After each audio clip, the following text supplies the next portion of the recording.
Muy buenos días, amigas y amigos de la arvisionradio.net. Les habla Luis Velázquez. Encantado de estar una vez más con ustedes en Diálogo Internacional. Son las 9 de la mañana de hoy, 18 de junio del 2024. En la mañana de hoy conversaremos con el politólogo Octavio Sanz, politólogo egresado de la Universidad Central de Venezuela, con estudios de gobierno y políticas públicas en la UCB, en la misma universidad, consultor de dos de las principales empresas de investigación de mercado del país, Data Análisis y Datos, consultor privado de asuntos públicos, enfocado en análisis de entorno, análisis del discurso, planificación estratégica y conceptualización y gestión de investigaciones cualitativas y cuantitativas. Muy buenos días, Octavio, ¿cómo has estado? Hola Luis, buen día. Un gusto estar con ustedes nuevamente. Sí, no, más gusto es para nosotros tenerte aquí en este programa, en Diálogo Internacional, sobre todo porque vamos a conversar sobre un tema que es realmente complicado, no solamente para nosotros los venezolanos, sino para América Latina, y el mundo está mirando, tiene las vistas puestas en lo que está sucediendo y en lo que va a suceder el mes próximo, el 28 de julio, con las elecciones que están programadas para esa fecha. Pero bueno, el tema es dónde estamos y para dónde vamos. Y la primera pregunta es, Octavio, ¿dónde estamos en el proceso electoral? En todo esto que estamos viendo, que es un horror entre presos, persecuciones, entre las huidas de María Corina, que de repente está en Caracas, pero a los 2 minutos está en Margarita o en cualquier parte como escondido. Eso es terrible. Edmundo, por otro lado, siguiendo esos pasos y tratando de hacer algo, es como anormal, ¿no? Pero bueno, tú tienes la palabra y nos vas a explicar mucho mejor en dónde estamos. Gracias, Luis. Bueno, para empezar, el contexto es que no estamos en una situación normal. Desde hace mucho tiempo ya lo hemos venido hablando. Nuestro país dejó de ser democrático para hacer otra cosa. Hay infinitas conceptualizaciones, pero al final lo que tenemos es un gobierno autoritario que se comporta como tal y se sustenta del miedo, la represión, el temor, mover las emociones para desmovilizar un bando como para movilizar a los otros. ¿Dónde estamos? Bueno, eso hay que segmentarlo. La oposición, ¿dónde está? Está en un mejor momento que hace un año, incluso que hace 6 meses, e incluso que hace 3 meses. El gobierno, ¿dónde está? En contraparte, el gobierno está tratando de sobrevivir y de achicar y cerrar los espacios que pueda cerrar, a fin de qué, de tratar de repetir en el cargo, en el gobierno.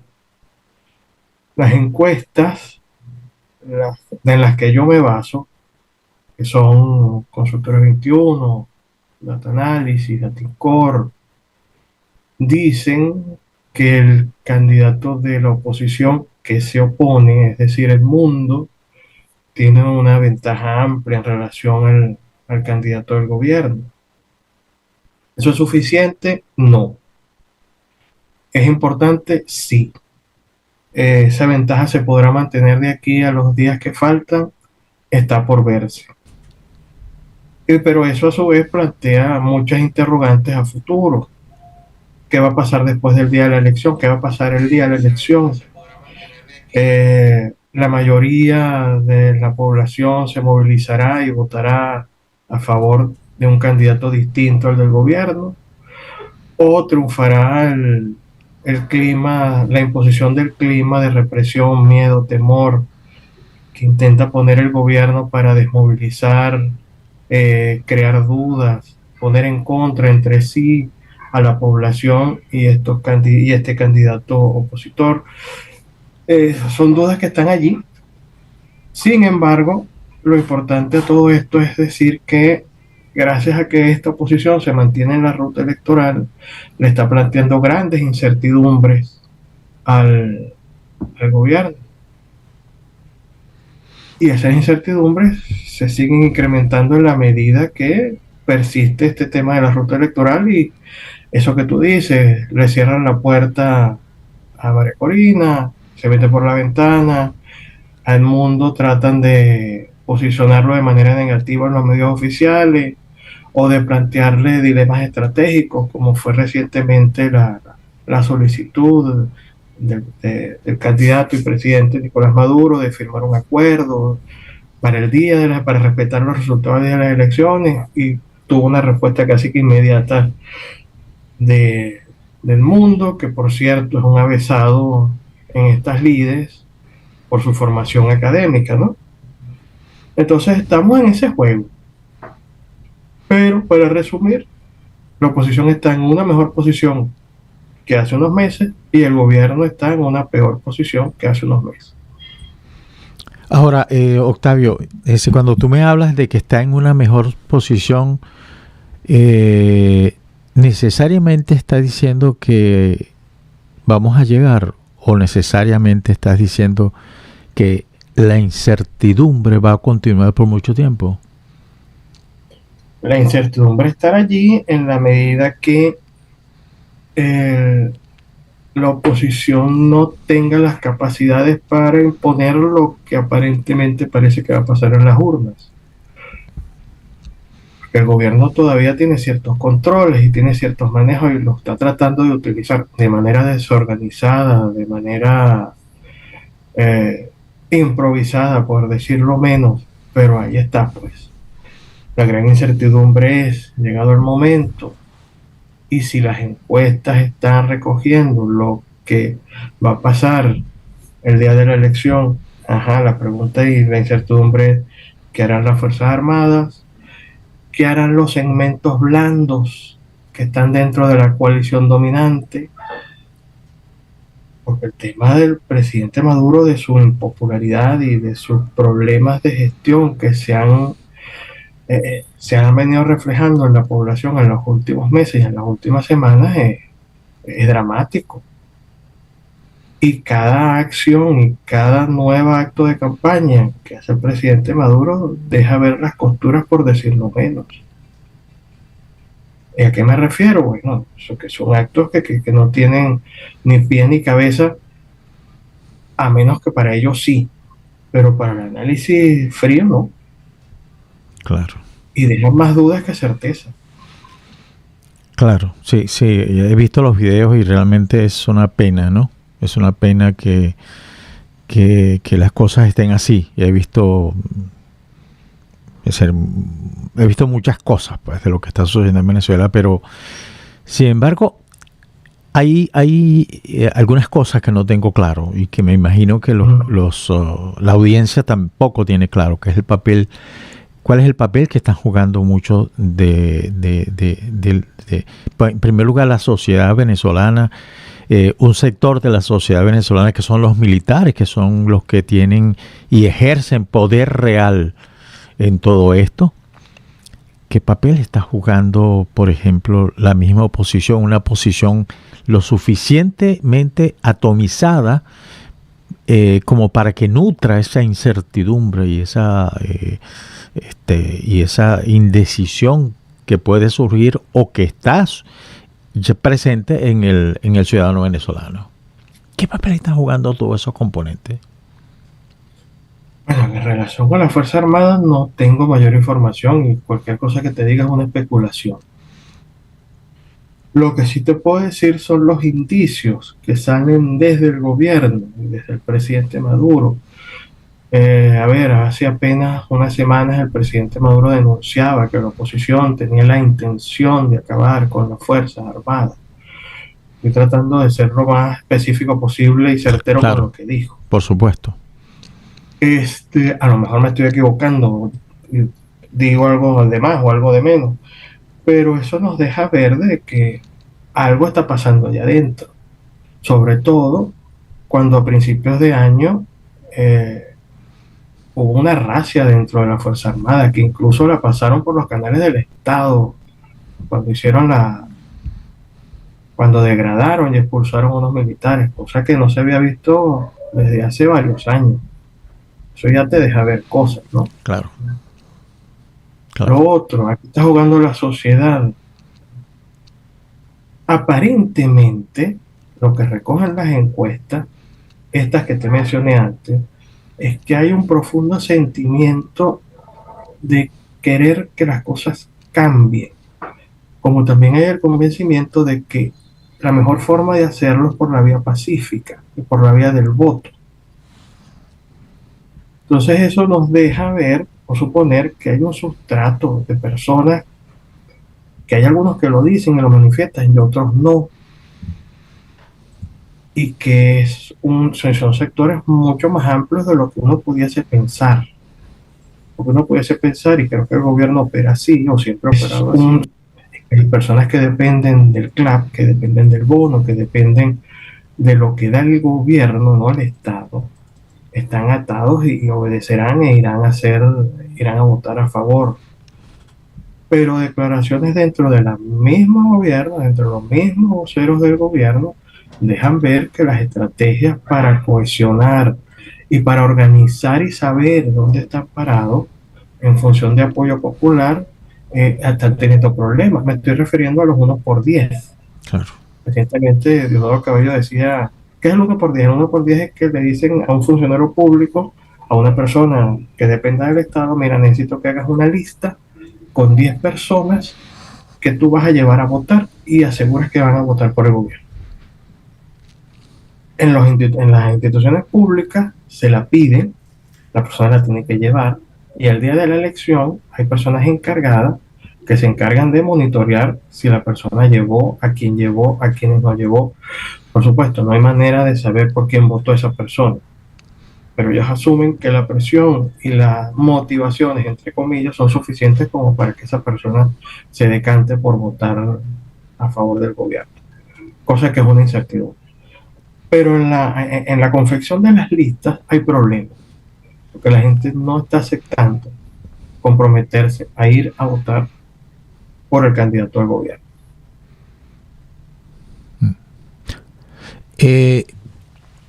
Octavio, al cierre del registro entiendo que aparecen 21 millones de personas que están en condiciones de votar. Y eso me trajo algunas incógnitas aritméticas, en todo caso. ¿Por qué? Porque si sacamos la cuenta, estamos quizás un poquito más de 8 millones de personas en el exterior, que salimos de ahí por la misma razón todos. Bueno, no todos. Una parte minoritaria vino por otras razones, más políticas que otra cosa. Los mandaron, pues. Y cuando tú ves 21 millones de personas, si sumas los 8 millones que estamos fuera, dan 29, casi 30. Eso quiere decir que en Venezuela no hay gente, no hay niños, no hay gente muy joven, sino que es 21 millones de personas van a votar. Eso a mí me resultó raro, o debe ser que yo estoy interpretando mal, ¿no? Pensando mal del registro de la gente que hizo todo eso. Entonces me gustaría que nos explicaras cómo puedo entender que 21 millones de personas en estas circunstancias estén registradas para votar. Hay, como dicen aquí les llaman ghost. ¿Hay fantasmas ahí o no hay? ¿Existe esa posibilidad?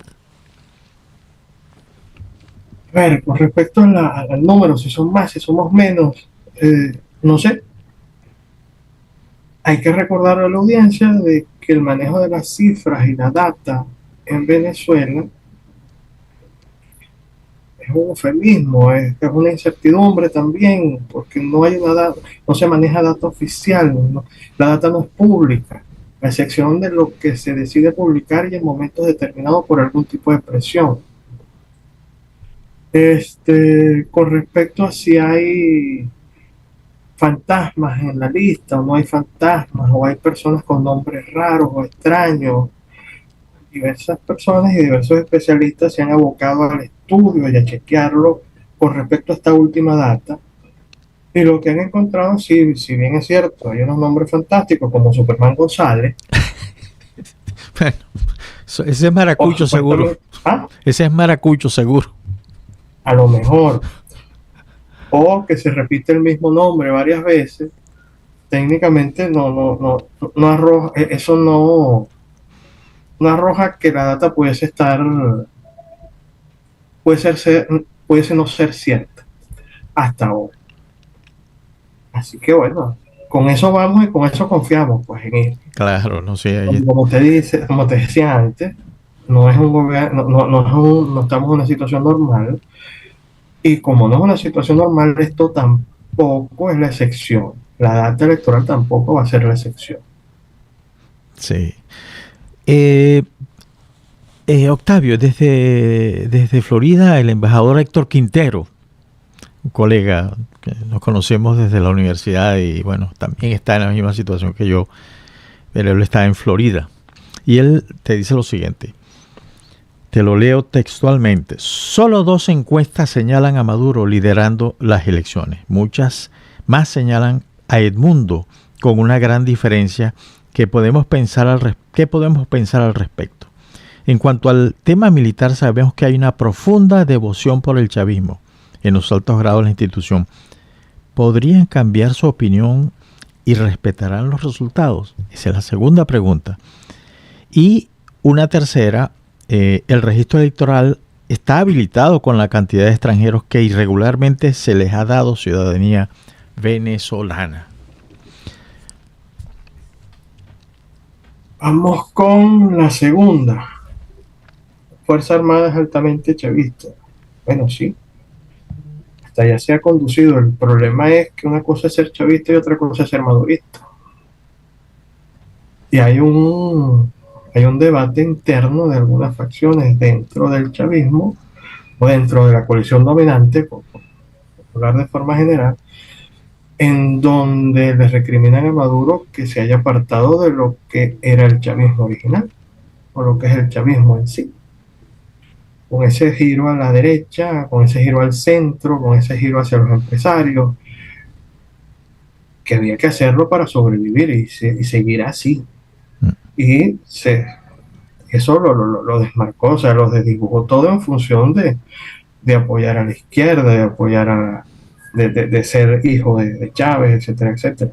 Que se usa en la campaña solo como un tema de motivación y de un driver para impulsar la movilización a favor. Esa era la segunda pregunta. La primera pregunta, ¿cuál era? Y disculpa. La primera pregunta se refiere a las encuestas. Ok. Bueno, por eso yo fui tan específico en nombrar las encuestas en las cuales yo me apoyo, que son las que considero las más serias y las que yo conozco su funcionamiento y cómo hacen el trabajo. Las otras encuestas, hay más de 2, por cierto, hay como 4. Hay 3 que son fantasmas y recientemente están apareciendo en la opinión pública. Hay una que lleva muchos años, que en principio se encargaba de hacer investigación cualitativa y ahora hace cuantitativa, pero que desde hace muchos años funciona como un aparato de propaganda del gobierno. A cual no voy a nombrar, por supuesto, que no le quiero hacer propaganda. ¿Y qué opino al respecto? Bueno, yo creo en las encuestas que te dije, las anteriores. O sea, no tengo por qué dudar de esas personas, ni de la forma, ni de la metodología como usan el tema del muestreo o cómo recoger la data.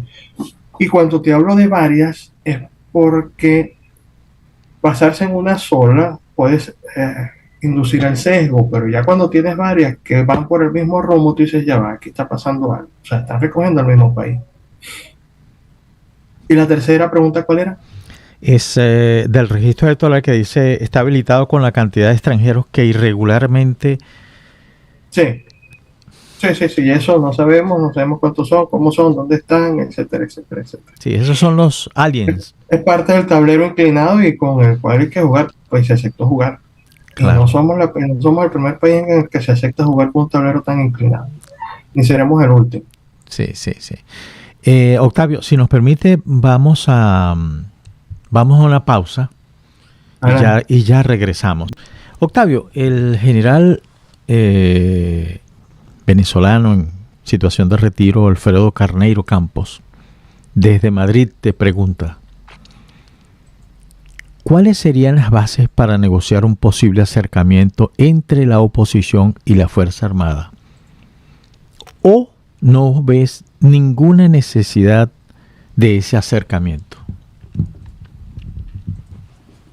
No, no, por supuesto, es necesario. ¿Cuáles son las bases las que determinan las partes? Y creo, y especulo yendo más allá, creo que eso está pasando, o que eso ya pasó, o ya inició.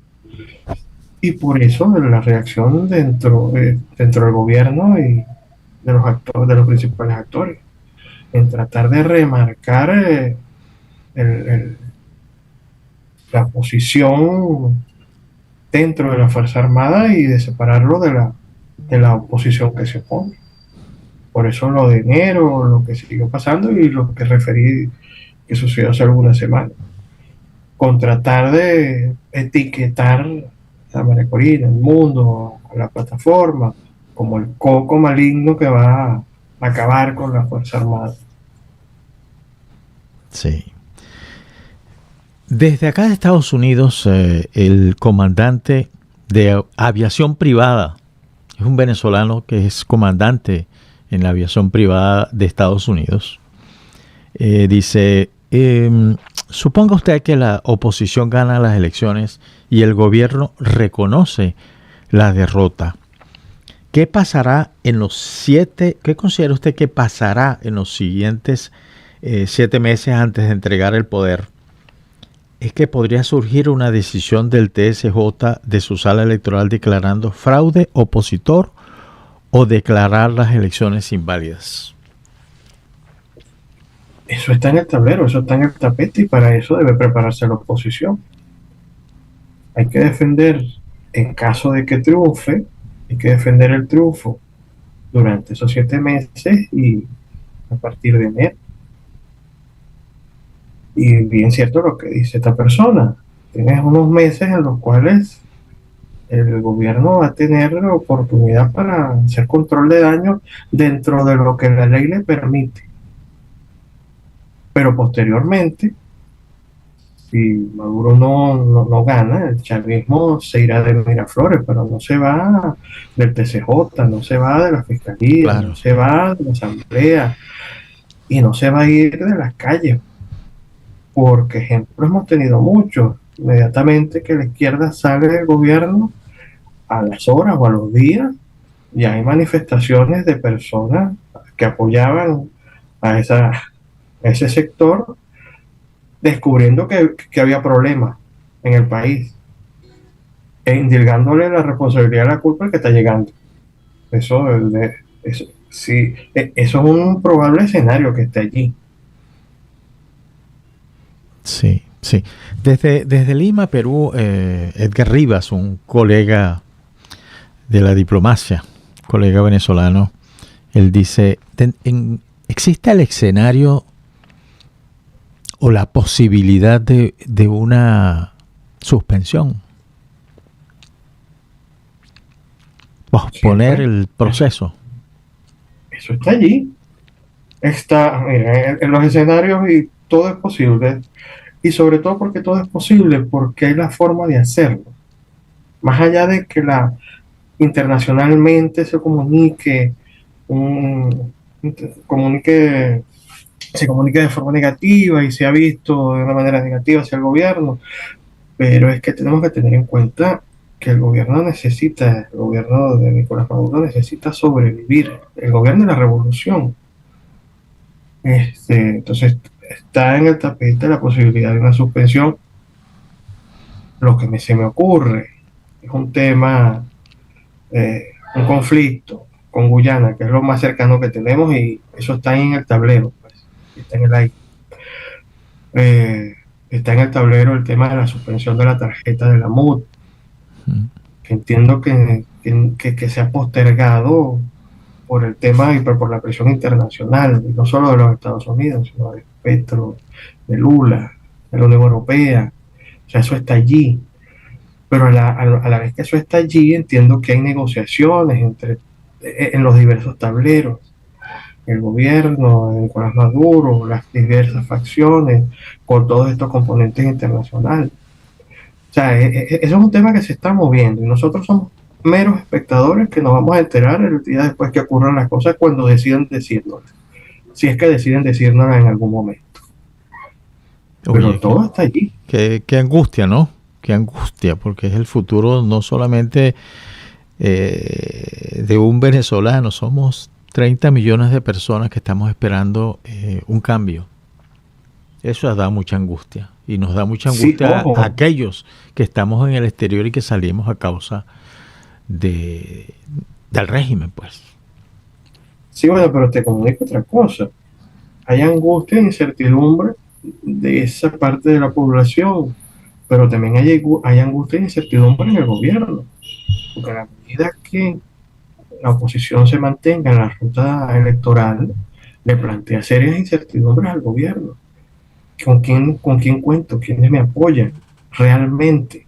¿Quiénes no están negociando para que yo me vaya o para crear alguna rendija por la cual aprovechar y que empiece a marchar una transición? Porque todo eso pasa. Y el día de la elección, ¿quién me va a apoyar? ¿Quién no? Y no digo solo por la población o el pueblo. Digo desde los ministros, los gobernadores, los alcaldes, movilizando la maquinaria, hasta la misma Fuerza Armada al momento de reconocer. Todo eso genera incertidumbre y todo eso está alerta en el juego. Más la incertidumbre internacional de la presión eh, de quienes decidan venir así no hayan sido invitados. ¿Por qué? Porque el gobierno tiene entonces el dilema de o expulsarlos, o recibirlos, o limitarlos. Entonces son muchas incertidumbres que se están creando allí. No solamente los venezolanos que estamos pensando, oye, qué va a pasar? ¿Ganará? ¿No ganará? No, no, no. El gobierno tiene muchas incertidumbres. Y en esa medida en que las incertidumbres se incrementan su accionar autoritario. Eso yo no creo que se vaya a detener. Claro, claro. Mira, el embajador Héctor Quintero te repregunta, ¿los dirigentes políticos de la oposición están dispuestos a apoyar un gobierno de unidad nacional para conducir la transición del país? Transición y recuperación, acota. ¿O se presentarán los mismos problemas del gobierno interino?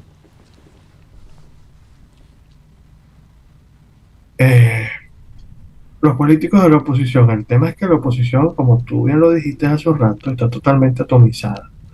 Y lo vemos en más de 10 candidatos opositores, entre comillas. Yo lo llamo la oposición de status quo, pro status quo.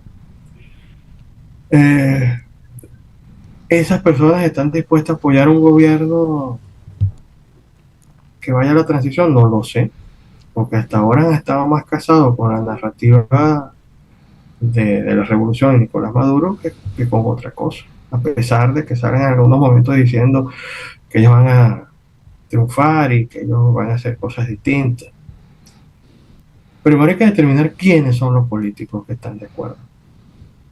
Son solo los de la plataforma, se suman algunos que están itinerantes, satélites, como Henry Falcón, etcétera, etcétera. Son los mismos. Bueno, yo no sé si son los mismos o no son los mismos, pero como diría la canción, eso es lo que hay, esos son los que están. Por ahora no hay otros que yo sepa. Claro, claro. Tú mencionaste el tema internacional que igual debe preocupar muchísimo, pero yo tengo una cantidad de observaciones, productos por supuesto de la experiencia vivida en la carrera, producto de lo que he ido observando de la reacción internacional a diversos procesos electorales que se han vivido en América Latina y el ejercicio pues del tan personal y tan particular de la democracia. Por ejemplo, el caso Nicaragua, es decir, le importó un pepino el tema internacional, lo que le importó es el ejercicio del poder como la familia Ortega Murillo decidiera que lo ejerciera. El caso Cuba, que tiene más de 60 años en la misma situación. Sí. en el caso de Venezuela ha ido en menor medida, pero ha ido sucediendo lo mismo. Es decir, no hay un asidero en el que, y esa es una crítica que yo le tengo a los organismos internacionales creados después de posguerra. Es decir, la sociedad del mundo no puede aferrarse, no puede llegar a las Naciones Unidas como una instancia en donde se le permite escuchar y darle respuestas a sus preocupaciones. Y el otro caso que considero emblemático es los casos, por ejemplo, Ecuador, Perú, entonces, Bolivia. Y Bolivia. Ahora, ¿tú crees que el tema internacional pueda en algún momento dado cambiar? Cuando tú ves, por ejemplo, cuando se eligió el presidente de Cuba, que si por alguna razón, ahí se me olvida el nombre de ese señor, pero el último, que está rigiendo, no me acuerdo cómo se llama él. Canel. ¿Ah? Díaz-Canel. Díaz-Canel, exactamente. Él debe ser Pichirre, como decimos nosotros, pero no me acuerdo nunca su nombre. Pero, fíjate, él fue el único candidato que se presentó y por supuesto que tenía que ganar, aunque lo votara uno, pero es uno y punto, y ganó. Y la comunidad internacional no reaccionó ante ese adefesio. Pero lo que es peor es que algunos países de la Unión Europea al día siguiente salieron por la prensa diciendo se fortaleció la democracia en Cuba. ¿De qué hablan? Es decir, es un impedimento el escenario mundial cuando hay problemas Rusia, China, Hamas, Israel y el cambio climático, la pobreza, la desigualdad. Es más, pudiera ser creíble. ¿Qué pasa? ¿Pudiera influir la opinión internacional en el desarrollo de un proceso electoral como el nuestro, cuando el mismo Chávez, las causas que hizo? Pues no lo sé. Lo que hemos visto a nivel internacional en las últimas semanas han sido, bueno, que ya te mencioné, ¿no? Algunas intervenciones, algunas iteraciones entre los actores y consiguiendo que hubiese cierta moderación del gobierno, pero hasta dónde alcanzará eso, me queda la duda, porque el gobierno, como ya tú lo has dicho, Nicolás Maduro y la revolución necesitan ejercer el poder y necesitan mantenerse en el poder, porque fuera de eso tienen serias amenazas. Pero adicionalmente, como te decía, lo de el tema de Nicolás Maduro y al separarse del ideal de Hugo Chávez y acercarse más al tema de las derechas y al tema económico, bueno, eso también puede pasar en la comunidad internacional. Business son business. Y los negocios siempre van a estar por encima, lo que hemos visto últimamente, siempre van a estar por encima del tema político y de las grandes mayorías. Incluso eso lo estamos viendo en Venezuela. Sí, sí. O sea, le estamos viendo el tema de las sanciones, regresaron las sanciones, ya va, pero con corcheticos allí, ¿no? Regresaron las sanciones, ya va, pero mucho más relajadas que como antes, ¿verdad? Le dejaron cierto nivel de respiro, ojo. Y yo creo que las sanciones, como se llevaron y como se condujeron, estuvo muy mal, fue un mal procedimiento.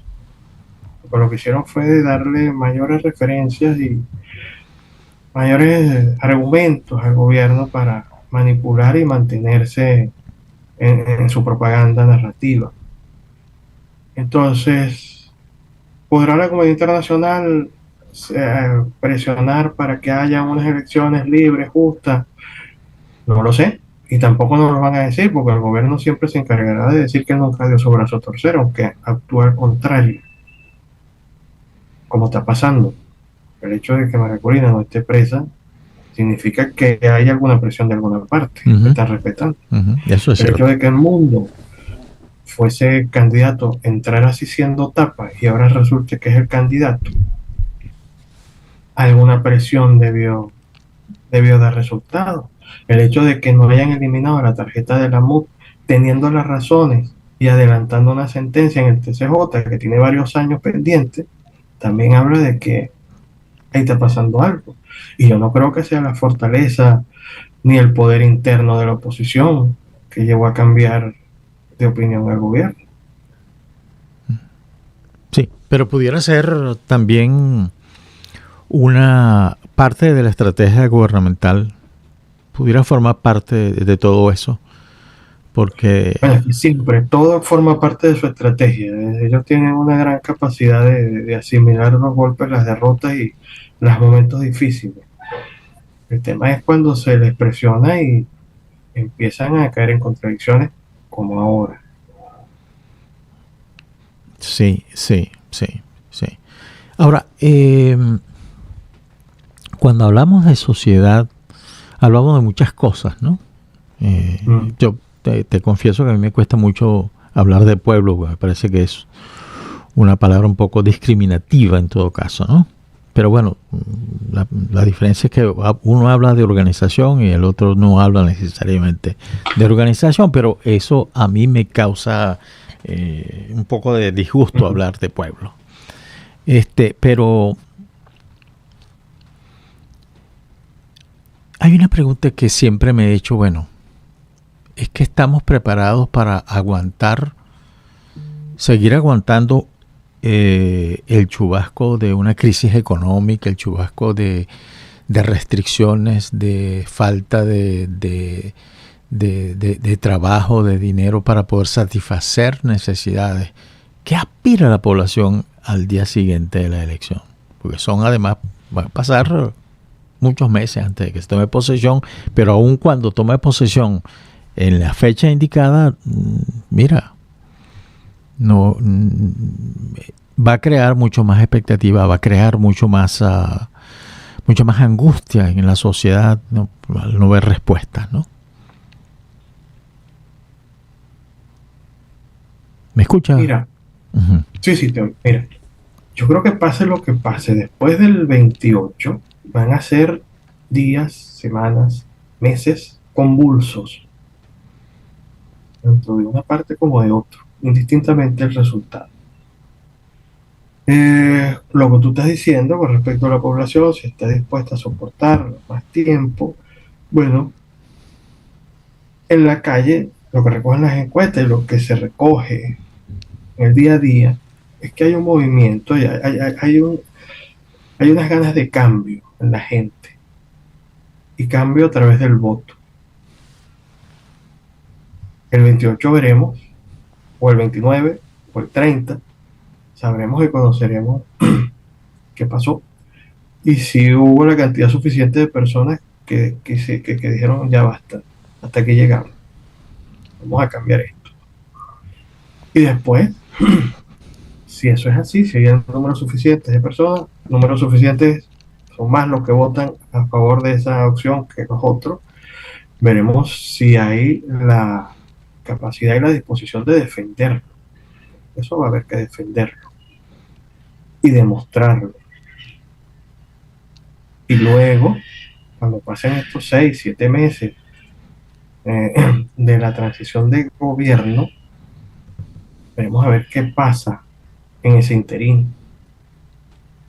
Y si toma posesión, si veremos también, tendremos que ver qué ocurre allí, porque van a ser tiempos convulsos ahora con el madurismo en la oposición. Y una izquierda o representantes o referentes que se hacen llamar de izquierda es muy incómodo para nuevos gobiernos que están empezando, lo cual necesita un nuevo gobierno que empiece, necesita contar con unidad, contar con mano zurda, tener mucha comunicación con todos los sectores, a ver, va a tener que cosechar lo que esté trabajando desde ahorita. ¿En qué? Bueno, en lanzar redes y lanzar conversaciones con sectores blandos del chavismo, del madurismo, con sectores de la Fuerza Armada, todo eso lo vamos a ver allí. Claro. Si se ha hecho el trabajo, si no se ha hecho el trabajo, bueno, será un gobierno que tenga los días muy cortos. Claro. yo tengo dos preguntas. La primera tiene que ver, la hace de nuevo el embajador Héctor Quintero, que es que el Plan Patria es capaz de doblar o desviar algunos brazos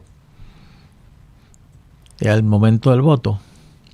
Porque ahí es donde se está viendo que hay los que están inscritos en ese plan están recibiendo mucho dinero. Bueno, llamémoslo así pues, pero no es mucho dinero en términos de divisa. Es que no entiendo cuando me dicen plan patria. ¿Se está refiriendo a los bonos? A los bonos, exactamente. Okay. A la plataforma patria. Exactamente. Que es una app, sí. No lo sé. A ver, te lo digo así, soy escéptico. ¿Por qué? Porque no alcanza. Ese dinero que se está dando, que se aumentó recientemente, en este momento es oxígeno para muchas personas, pero es que hay personas que están hartas de depender de eso.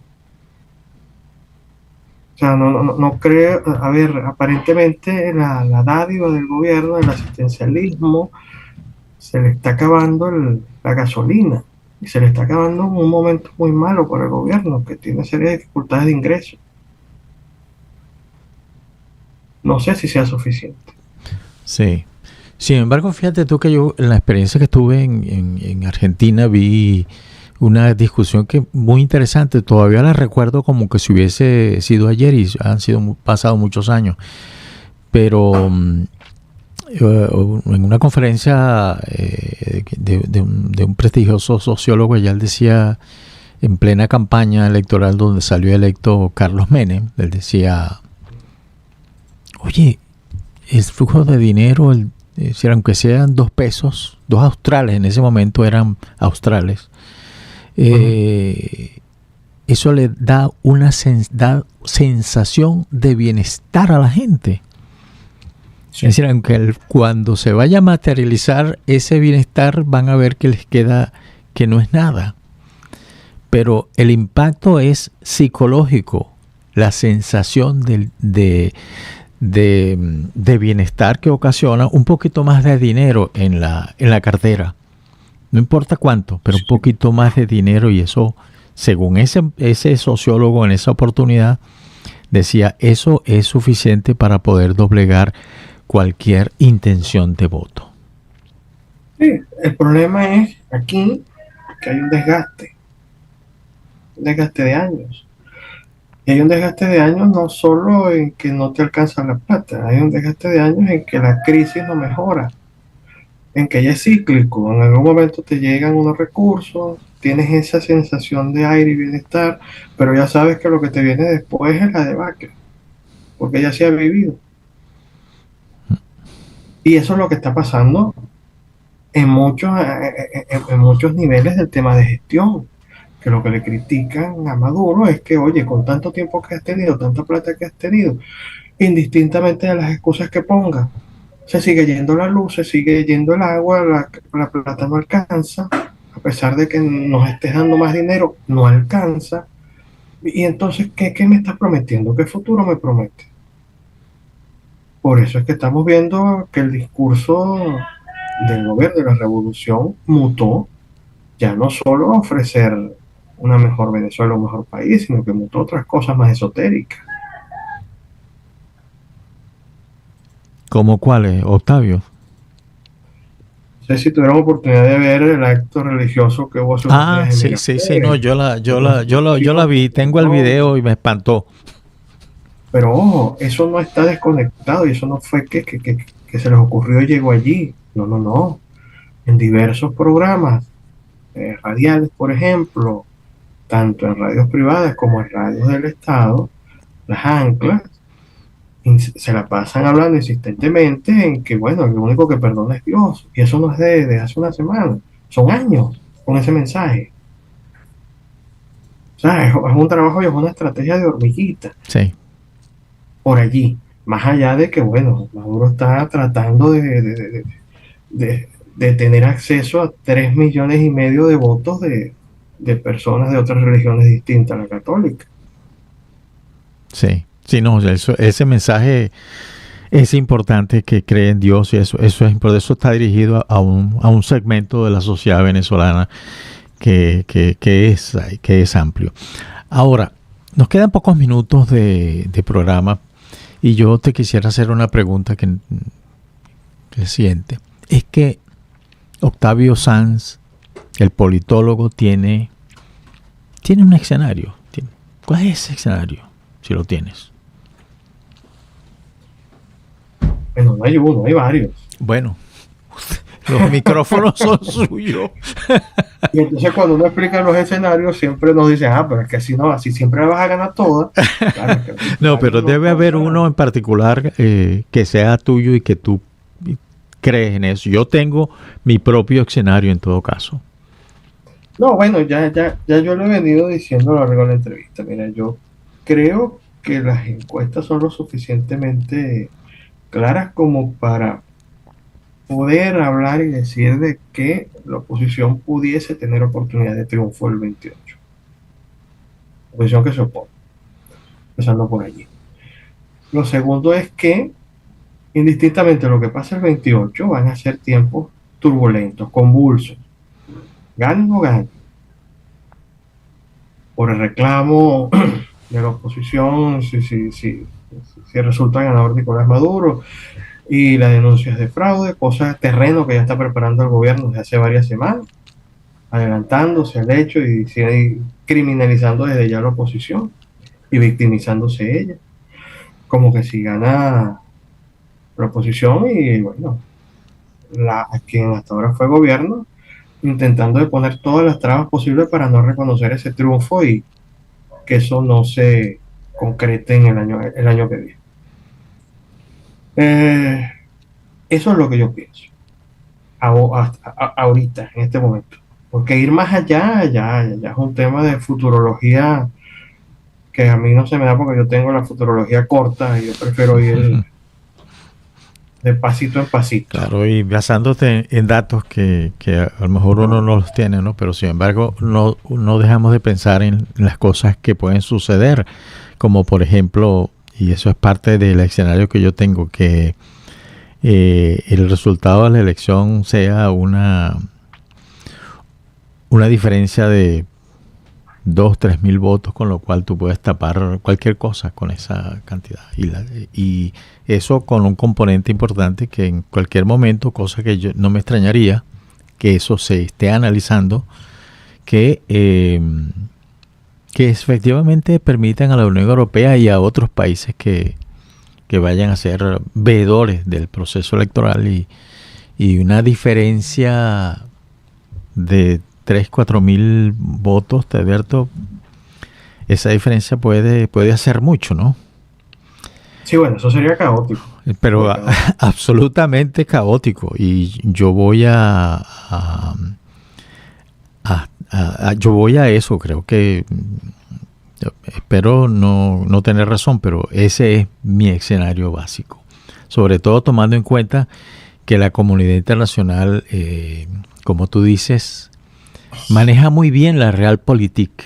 Y la Realpolitik no es más que intereses. Y como entre estados no hay amor, lo que hay son intereses, pues eso es algo factible. Mira, el periodista venezolano Hugo Díaz Milano dice lo siguiente: las declaraciones del ex rector Roberto Picón en una entrevista en la publicación El Estímulo, dijo, abro comillas, entiendo que hay conversaciones que buscan no solamente establecer condiciones electorales técnicas, sino también postelectorales, que el resultado de las elecciones sea reconocido por todos los sectores, cierro comillas. ¿Qué opinas tú de eso? Que es parte de lo que te decía anteriormente. Hay conversaciones, se están dando en todos los tableros, durante y para después. Y que sabremos de ellas en el momento en que decidan decírnoslas. Y en qué terminaron, a dónde fueron a parar. Ojo, Maduro, el gobierno, hace unos años estaban desconectados del mundo, pero ya no. están muy conectados Sí, y con muy bajo perfil. sí, Ojo, la oposición también está conectada.